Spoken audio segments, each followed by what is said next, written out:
Keith Morrison, 100 South Eola Drive, Orlando, Florida.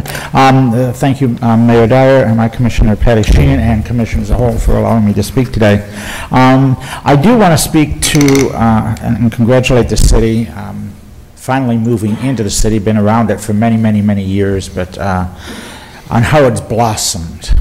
And I'll take the vision that this city council, many sitting here now, but have been over the years, to envision what we could be. So I'll give the credit, because I thought you were dead wrong spending a couple $100 million renovating the Citrus Bowl. I'm from Buffalo, New York, and so I used to sit on that ice cold pavement to watch games, so the heat wasn't much better. But you proved, because I couldn't be any prouder than yesterday to have watched Orlando Stadium filled with Orlandoans. The Citrus Bowl, for all the games, is nice, but they're usually in and out. But actually see Orlando, so thank you for that. So I'd like you to use that same vision now for Tinker Field. Go out beyond, not the quick dollars and cents that they tell you it's costing or that it'll never bring in or what we can't do with it. Use that vision to say that you'll rip down 75% of a stadium and in 10 months have it rebuilt and refilled 4 times within 4 months. Unbelievable for it to have happened. To not use that same vision now to preserve history. History shouldn't be torn down. If you don't see them tearing down the Roman Colosseum and putting up a plaque about what happened there. They didn't tear down Auschwitz, one of the most horrendous places. Okay? They made the history so people could learn of the history. We shouldn't be tearing down and put a plaque what happened here.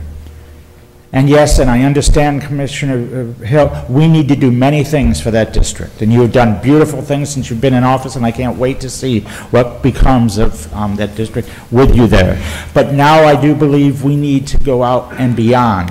If we were able to raise from outside people to be able to resurrect and build the Phillips Performing Arts Center, I think we can raise $10 million so it doesn't cost the city anything. But we don't know because we're not looking at that. We're looking about tearing down. Put on the brakes. Find out if there is any interest, even in the community, to be able to do it. So that we can take that $10 million that maybe the city would put into the district otherwise. We cannot allow history to be run over and just put up on the world. We're too young. When we're talking about preservations, why would we spend so much money to preserve parts of the Roundhouse? Because it meant something to people, and they found money to do it. Can't we do that for something that matters?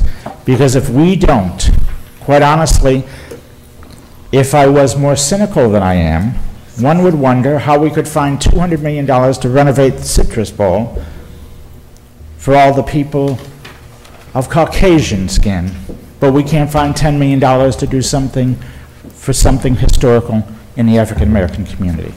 Please hold on, put more time, let the citizens take the opportunity to work with you to do more for it. You did it with Fannie Mae, we bought houses back, we're going to do something for the community. Take more time. You haven't done anything with it for a while? It's not going to hurt to look down more to see if we can raise some money to take care of our history, and it's all of our history, and it's not just Martin Luther King. Tinker, Joe Tinker, Tinkers to Evers to Chance. Give it a chance, please. Thank you. Catherine Buchanan.